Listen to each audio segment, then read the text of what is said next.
هريس بالطريقة الهندية، حليم هريس ممتاز جدا جدا، مزرعة سمن ولمسة فنية بالزعفران. شوف القوام كيف. نبديها بالهريس العماني، كوب عيش، حمص مقروش، عدس ابيض، عدس اصفر وعدس احمر، نغسله مرتين ثلاث ونخلصه 12 ساعة. في البداية وعلى الجدر صب سمن، نزل طن بصل، اول ما يتكرمل البصل حط بهارات حب، فلفل وثوم، زنجبيل، وخلط فلفل اسود، بهارات عمانية ومدراس مسحوق الكاري.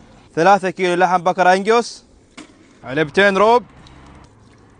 هذا خلطة هريسنا بعد 12 ساعة. نزلوا على اللحم، لا تنسى الملح، حبتين طماط، صب الماء الحار وغطى عليه نار هادية لمدة 3 ساعات. الهريس بعد 3 ساعات، كدونس كزبرة، الذهب الأصفر، وخلط يا مخلط. هذا السهم اللي راح ناكله، الباقي نوزعه لجيراننا، هذا عاداتنا وتقاليدنا من زمان. في هذا الوصفة استخدمت فخر الصناعة العمانية، منتجات شركة نور الغزال. عندهم كل أنواع البهارات سواء حب ولا مطحونة، وكل أنواع الباقوليات بأحجام متنوعة، والقهوة العمانية اللذيذة. عندهم أسطول كبير من المكسرات، هذا اللي تحل طعم الأكل في كل وجبة، طعم العمان الأصلي. خل راشنكم هالرمضان المنتجات العمانية.